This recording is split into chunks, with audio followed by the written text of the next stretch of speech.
Mwaramutse neza igitondo cyiza kuri mwebwe mwese mukomeje kudukurikira mukomeje kuba natwe muri gahunda z'amakuru ndetse n'ibiganiro bitandukanye dukomeje kugenda tubagezaho abari imbere mu gihugu cy'u Rwanda, mu gihugu cy'u Burundi, mu gihugu cya Uganda, mu gihugu cya Repubulika Demokarasi ya Kongo ndetse n'igihugu cya Tanzania. Mwese mbahaye ikaze namwe mudukurikiye muri mu bihugu bitandukanye byo ku mugabane wa Afurika hakurya y'amazi magari, ni ukuvuga ku mugabane w'Uburayi, cyane cyane abantu bari muri Belgique ndetse n'Ubwongereza, ariko cyane cyane abantu mudukurikira muri Canada ndetse na Leta Zunze Ubumwe za Amerika. Nsuhuza audience yacu muri Leta Zunze Ubumwe za Amerika, ni benshi cyane badukurikiye. Hari amakuru akomeye cyane kandi atunguranye cyane aturuka mu gihugu cya Uganda. Ku munsi w'ejo hari amatora y'umukuru w'igihugu ndetse amahirwe yavugaga ko amahirwe ahabwa Perezida Yoweri Kaguta Museveni, ariko amakuru atugeraho aka kanya nkomeje kugenda ngenzura gatanu kuri gatanu, n'amakuru avuga yuko uwitwa Robert Kyagulanyi Ssentamu wamenyanye nka Bobi Wine mu njyana pop mu muziki mu gihugu cya Uganda ariwe ukomeje kuza imbere mu majwi akomeje kubarurwa mu mujyi wa Kampala mu gihugu cya Uganda ku biro by'itora bitandukanye. N'imibare ndayifite ngiye kwigarukaho mu kanya gatoya, nyuma yaho ngiye kubaha inshamake y'andi makuru y'ingenzi tubone kwinjira kuri inkuru yacu y'ingenzi ibiturutse mu gihugu cya Uganda.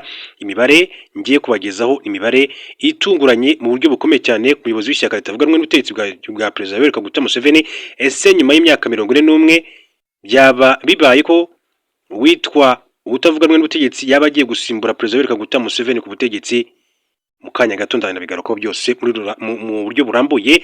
Reka mbaze mbahe inshamake y'andi makuru y'ingenzi agezweho hirya no hino, hanyuma tune kugaruka kuri iyi nkuru ikomeje kugenda ivugwa mu gihugu cya Uganda. Abantu benshi bakomeje kugenda bibaza niba byashoboka ko Perezida Yoweri Kaguta Museveni nyuma y'imyaka 41 yaba agiye kubona umusimbura we ku butegetsi atari umuhungu we General Muhoozi Kainerugaba. Reka mbabwire ko amakuru ayandi angeraho mu buryo bw'inshamake kugira ngo twihute tugaruke ku nkuru ivugwa kuri aya matora mu gihugu cya Uganda. Babwire ko Jamaica yakira ingabo z'u Rwanda zizayifasha gusana ibyangijwe ndetse n'ibiza. Guverinoma ya Jamaica yakira itsinda ry'abasirikare bashinzwe ubwubatsi bo mu ngabo z'u Rwanda ryoherejweyo gufasha mu bikorwa byo gusana ndetse no gusubiza ku murongo ibikorwa remezo byangijwe n'ibiza. Umuhango wo kwakira iri tsinda wabereye ku cyicaro gikuru cy'ishuri gikuru rya gisirikare i Kingston kwa 15 Mutarama ya gatandatu, uyoborwa na Minisitiri w'Ububanyi n'Amahanga n'Ubucuruzi mpuzamahanga wa Jamaica witwa Senator Kamina Johnson Smith. Senator Johnson Smith yashimiye guverinoma y'u Rwanda by'umwihariko Perezida Paul Kagame n'abaturage b'u Rwanda kubwo kohereza iri tsinda ry'abasirikare bazakora imirimo y'ubwubatsi. Yavuze ko ubunararibonye bwabo buzatanga umusanzu ukomeye cyane mu bikorwa bya Jamaica byo kwibaka mu rwego rwo guhangana n'ingaruka z'ibiza. Yashimye kandi ufatanye n'ubuvandimwe bw'u Rwanda mu guhangana n'ingaruka zigenda ziyongera kandi zibiza bishingiye ku mihindagurikire y'ikirere. Colonel Claude Bizimungu wavuze mu izina ry'ingabo z'u Rwanda yagaragaje ko u Rwanda rwifatanyije na guverinoma n'abaturage ba Jamaica. Yatanze kandi ubutumwa buturutse ku buyobozi bwa RDF ashimangira ko u Rwanda rwiyemeje gukomeza kuba hafi ya Jamaica mu rugendo rwayo rwo kwibaka ndetse no gusana ibyangijwe n'ibiza. Colonel Bizimungu yashimangiye ko kohereza iri tsinda bigaragara cyane icyerekezo cyagutse cy'u Rwanda mu bufatanye mpuzamahanga no mu bikorwa by'ubutabazi. Agaragaza ubunararibonye bwa RDF mu bijyanye no kubaka ndetse n'ibikorwa bigamije kandi gufasha abaturage. Umuyobozi w'itsinda ry'abasirikare ba RDF bagiye gutanga ubufasha mu kubaka, Colonel Moses Kayigamba, nawe yagaragaje ko itsinda ayoboye rizakorana n'ingabo za Jamaica n'izindi nzego za leta mu bikorwa byo gusana ndetse no gusubiza ku murongo ibyangijwe mu rwego rw'amasezerano y'ubufatanye ari hagati y'ibihugu byombi. Yongeye ko kohereza iri tsinda biri mu murongo w'icyerekezo ndetse n'icyemezo cyiza Perezida Paul Kagame yafashe cyo gufatanya na Repubulika ya Jamaica cyatangajwe mu ruzinduko rwe yagiriye muri icyo gihugu muri Mata 2022. Muri makuru mu buryo bw'incamake kugira ngo tujye ku nkuru yacu ivugwa mu gihugu cya Uganda kubyerekeye n'ibikomeje kugenda biva mu matora. Reka mabwire ko ambasade ya Amerika muri Afurika y'Epfo yatangaje ko kuba Minisitiri w'Ingabo n'abayobozi b'ingabo z'iki gihugu bemereye abasirikare ba Iran gukorera imyitozo mu mazi y'iki gihugu bigaragaza ko bifatanyije n'ubutegetsi bwa Iran bumaze igihe ujujubya abaturage babwo. Ubutumwa bwashyizwe ku mbuga nkoranyambaga za ambasade ya Amerika muri Afurika y'Epfo bugaragaza ko bakiriye impuruza yuko Minisitiri w'Ingabo ndetse z'igihugu barenze ku iteka rijyanye no gukumira Iran mu bikorwa bya gisirikare byo mu mazi. Amerika ivuga ko Iran ari umwe mu baterankunga b'ibikorwa by'iterabwoba, bityo kuyemerera urubuga rwo gukora imyitozo ya gisirikare yo mu mazi bishyira mu kaga umutekano w'akarere.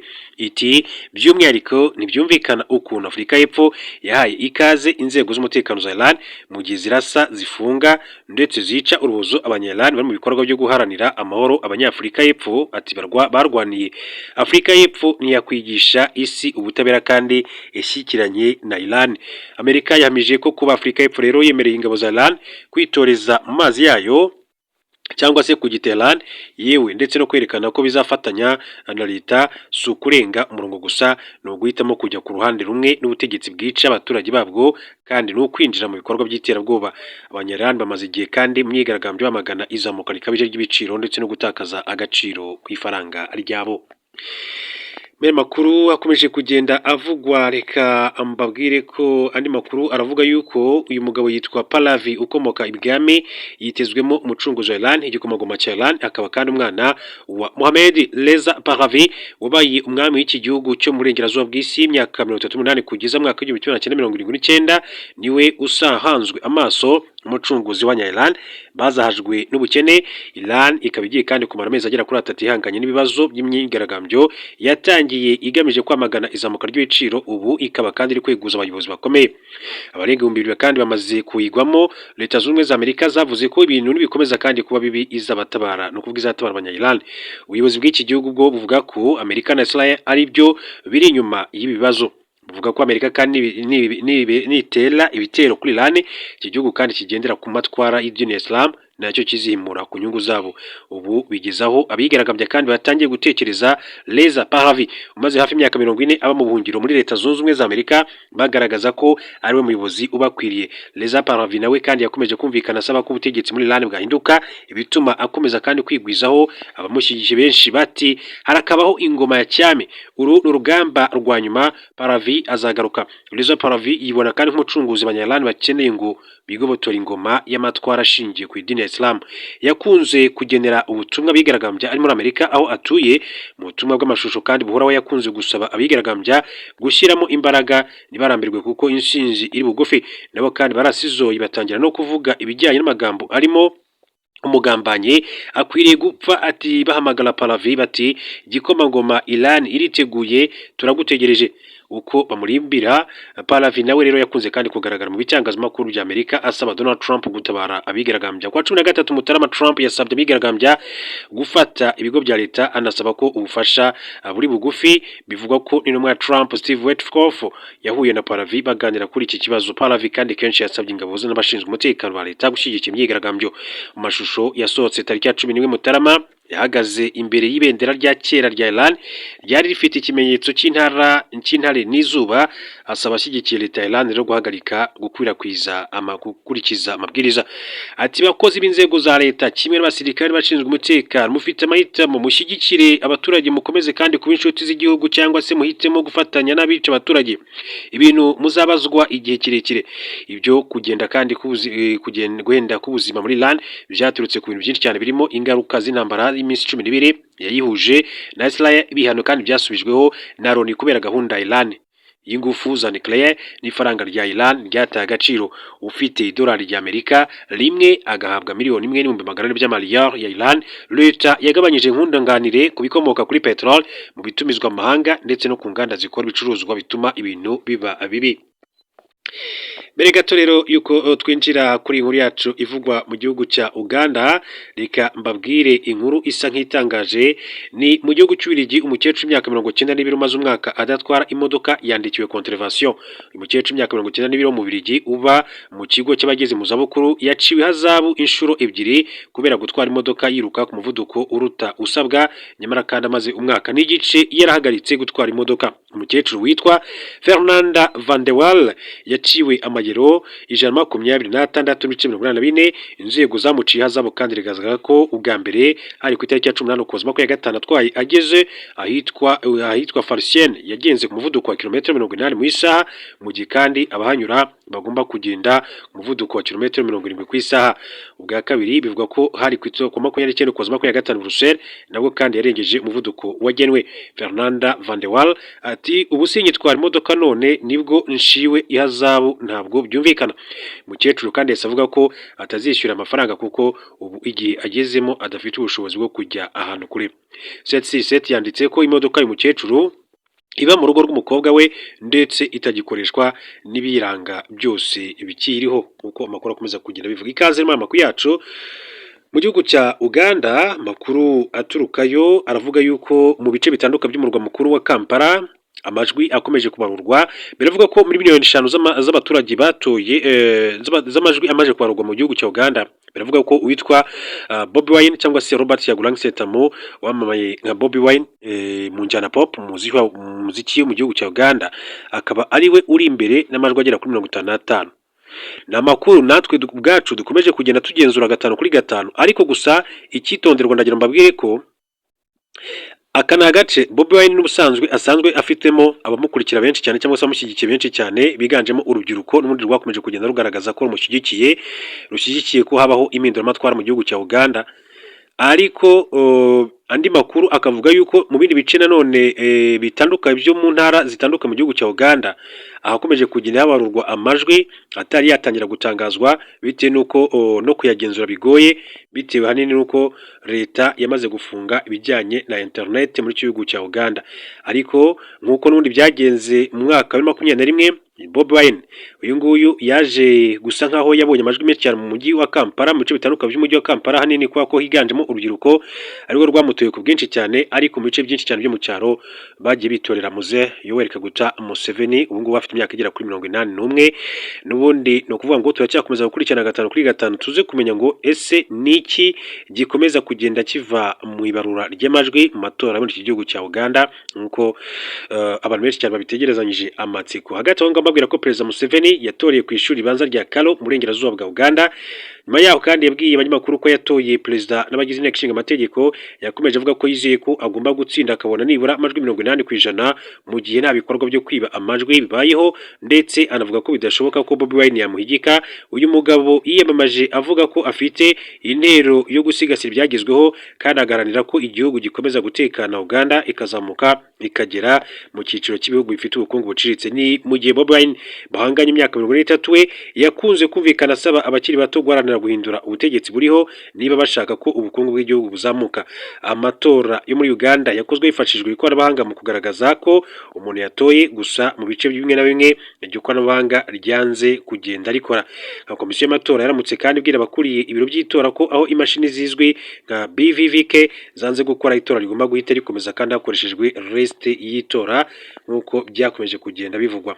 Hanyuma makuru avuga ko Museveni yashinje abatavuga rumwe n'ubutegetsi bwe amatora aheruka bakoresheje impapuro z'itora mpimbano zigera ku majwi miliyoni 2,000 ndetse miliyoni 2 ndetse 700. Ati zirenga miliyoni 1 zacepiwe mu gace ka Nkrumah, izindi miliyoni 1,700 ziva i Dubai. Niyo mpamvu rero twahisemo uburyo bwo gukoresha ikoranabuhanga. Ku rundi ruhande Bobi Wine rero yavuze ko hari ubujura bw'impapuro z'itora bwakozwe hirya no hino mu gihugu. Ati isi ikwire kandi kumenya ibiri kwera muri Uganda. Ku munsi w'amatora internet yakuweho, hari ibikorwa by'impapuro mpimbano kandi z'itora ati ziri gukwirakwizwa hose muri iki gihugu cya Uganda. Ati abayobozi bacu barimo na vice president kandi wacu murengerazuba yataye muri yombi. Ati kuri byinshi by'itora kandi dore zizafunzwe mu gihe abandi birukanywe imashini z'ikoranabuhanga. Ati BVVK ati mu bice byinshi zanze gukora. Bobi Wine kandi yatoreye mu gace ka Wakiso ahitwa Freedom Square muri Magere.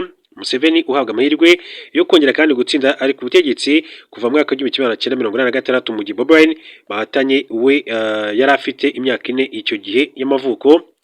Mu matora aheruka Museveni yagize amajwi 58 mu gihe Bobi Wine rero yagize 35%.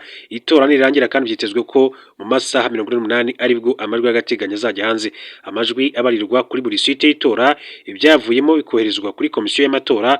Umukandida agomba kandi kubona hejuru ya 50% kugira ngo atsinde. Iyo nta wabonye 50% kandi yateganywa itora rya kabiri mu minsi 30. Uko byifashe muri iki gihugu cya Uganda natwe dukomeje kugenda dukurikiranira hafi, nubwo gusa bigoye gukomeza kubona amakuru mu gihugu cya Uganda bitewe nuko habayeho gufunga ibijyanye na internet. Hanyuma mu yandi makuru reka mbabwire ko umudage w'umusesenguzi mu bya politike yitwa Eva Vandenbroek ukunze kwita Vrale yabujijwe kwinjira mu Bwongereza nyuma yo kunenga minisitiri w'intebe wabwo Keir Starmer ku bijyanye n'uburyo yitwara mu kurwanya ibyaha bikorwa n'abimukira. Vlar ufite abarenga miliyoni 2 bamukurikira kuri X yahoze ari Twitter na Instagram, ni umunyapolitike wahoze mu ishyaka rya Forum for Democracy FVD yamenyekanye ku rwego mpuzamahanga kubera kunenga ibihugu by'Iburayi bijyanye n'uko rero byitwara mu bibazo by'abimukira. ku wa gatatu Vlar yatangaje ko yahawe itangazo ryemewe rimumenyesha ko uruhushya rwe rwo kwinjira mu Bwongereza ku badasabwa visa ruzwi nka ETA rwahagaritswe. Yabwiye ko kuba rero yagera mu Bwongereza bibangamiye inyungu rusange kandi ko ari icyemezo kitajurirwa. Uyu mwanzuro wo kumwima uburenganzira bwo kwinjira mu Bwongereza wakurikiye ubutumwa Vlar yashyize hanze yibasira Minisitiri w'Intebe Keir Starmer. Vlar yavuze ko Keir Starmer ari umugome mubi kubera gutinya kuvuga ko ibyo yise gukomeza guhotera no kwica kwa abakobwa b'Abongereza bikozwe n'amatsinda y'abimukira. Ibibazo by'abimukira bahohotera abagore byatangiye kandi kuvugwa cyane mu Bwongereza mu myaka y'2010, gusa muri 2025 nibwo guverinoma ya Keir Starmer yatangiye kugira abo ikurikiranaho nyuma yo kubisabwa na Rupert Lowe uri mu bagize inteko ishinga amategeko. Mu kiganiro yatanze Vlar yavuze ko yashinguwe no kumenya ko yabujijwe kwinjira mu Bwongereza, avuga ko byatewe n'inkuru yanditse inenga Keir Starmer ku mbuga nkoranyambaga. Vlar kandi yavuze ko bishobora kuba byaratewe n'uko muri 2025 yari yitabiriye imyigaragambyo yateguwe n'abatavuga rumwe na guverinoma. Abayobozi b'Ubwongereza kandi bamaganye iyo myigaragambyo. Keir Starmer avuga ko abayitegura kandi bashaka guteza amacakubiri mu gihugu cy'Ubwongereza.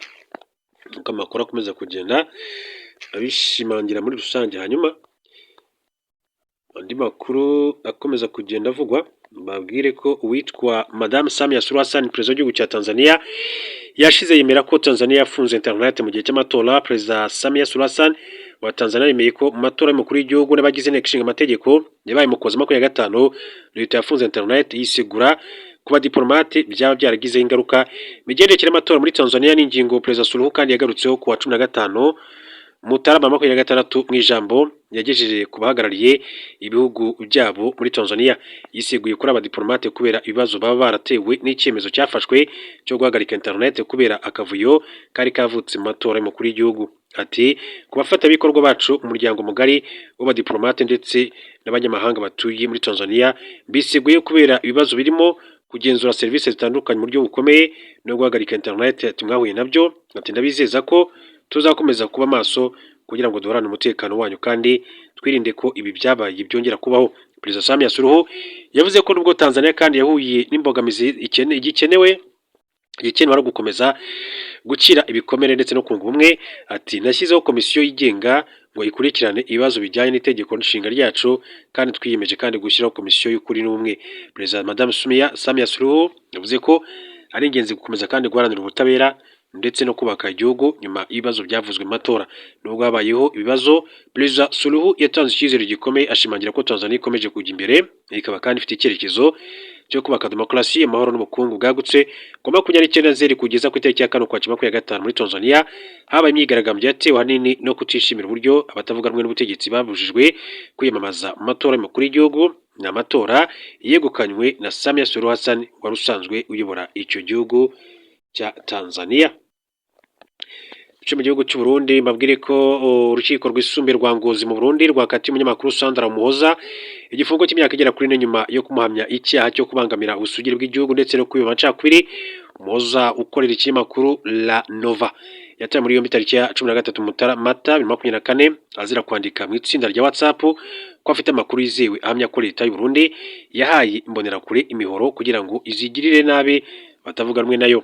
Yabanje kandi gufungirwa muri kasho y'urwego rw'u Burundi rushinzwe iperereza Senal, ajyanwa muri gereza nkuru ya Mpimba iherereye mu mujyi wa Bujumbura hashize hafi cyumweru, nyuma yimurirwa muri gereza ya Ngozi. Mu rubanza rwabereye mu rukiko rwisumbuye rwa Ngozi tariki ya 19 Ukwakira 2025 ubushinjacyaha bwari bwasabye Muhoza igifungo cy'imyaka 12 ndetse no gucibwa ihazabu ya miliyoni 1 y'amafaranga y'u Burundi. Urubanza rwa Muhoza Sandra kandi rwatangiriye mu rukiko rwa Bujumbura rwari rwaramukatiye igifungo cy'amezi 21 ariko yahise ajurira agaragaza ko amategeko yatubahirijwe mu kumucira urubanza, uko amakuru akomeza kugenda abishimangira. Hanyuma twadusata umusozo w'amakuru yacu, ariko ikamabwire ko Ambassadeur General Major Nzabamwita yashyikirije Perezida Putin impapuro zimwemerera guhagararira u Rwanda muri iki gihugu cy'Uburusiya. Ambassadeur w'u Rwanda mu Burusiya General Major Joseph Nzabamwita yashyikirije Perezida Vladimir Putin impapuro zimwemerera guhagararira u Rwanda mu Burusiya. Hanyuma kandi ubutumwa bwa Perezida Paul Kagame umuhango wabereye ku ngoro y'umukuru w'igihugu i Kremlin tariki ya 15 Mutarama 2026. Ambassadeur 32 bahagarariye ibihugu byabo mu Burusiya bashyikiriza Perezida Putin impapuro zibemerera guhagararira ibihugu byabo, witabiriwe n'abayobozi bakomeye cyane nka Minisitiri w'Ububanyi n'Amahanga mu Burusiya Sergei Lavrov n'umuyobozi mu biro bya Perezida witwa Yuri Ushakov. Ambasaderi Nzamwita kandi yatangiye inshingano zo guhagararira u Rwanda mu Burusiya ku 22 Mata 2025 nyuma yo gushyikiriza Minisitiri w'Ububanyi n'Amahanga wungirije Mikhail Bogdanov kopi z'impapuro zimwemerera guhagararira u Rwanda muri iki gihugu. Yasimbuye Lieutenant General Richard Frank Mushyo Kamanzi warangije inshingano ze ku itariki ya 4 Gashyantare 2024. Perezida Putin amaze kandi kwakira impapuro yavuze ko politiki y'ububanyi n'amahanga y'Uburusiya yubakiye ku bwubahane, kubahiriza amategeko mpuzamahanga ndetse no guteza imbere imiyoborere yubaha bose. Yavuze ko umubano w'Uburusiya n'umugabane wa Afurika ari ingenzi kuko ushingiye ku bufatanye bibyarira inyungu buri ruhande. Ati umubare munini cyane w'ambasaderi bo mu bihugu bya Afurika by'inshuti bitabiriye ibirori barimo uhagarariye u Rwanda, Somalia, Gabon, Senegal, Mauritania, Algeria, Ghana, Namibia. Uburusiya bufitanye umubano mwiza n'ibihugu byose bya Afurika binyuze mu mikoranire n'inkunga n'ubufatanye mu bw'impande zombi. Dushyize imbere kandi mu kwagura ubufatanye mu bya politike, ubukungu n'ubutabazi hamwe n'ibihugu bya Afurika.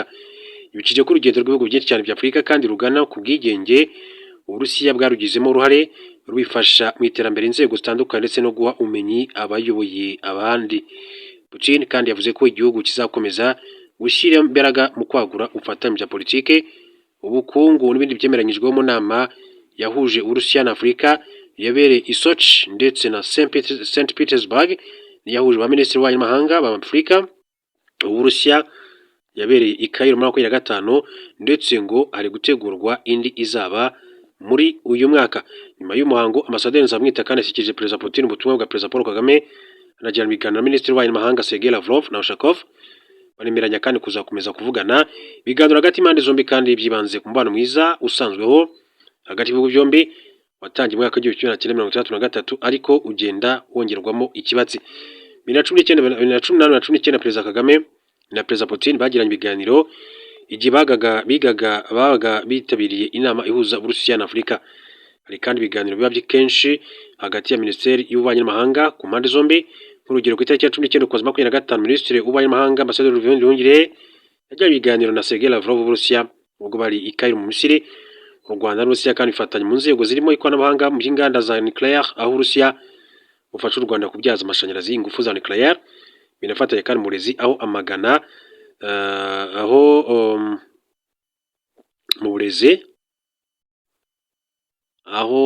abanyeshuri biga muri kaminuza zitandukanye mu Burusiya. Ambasade y'u Rwanda mu Burusiya inashimangira ko izakomeza guteza imbere kandi umubano usanzwe hagati y'ibihugu byombi no gukomeza kandi kwagura kubyazwa umusaruro w'amahirwe mu bya politiki, imibereho myiza, ubucuruzi, guteza imbere umuco n'ubukerarugendo hagati y'ibihugu byombi. Rero mbashimire mbifuriza kuza kugira ibihe byiza.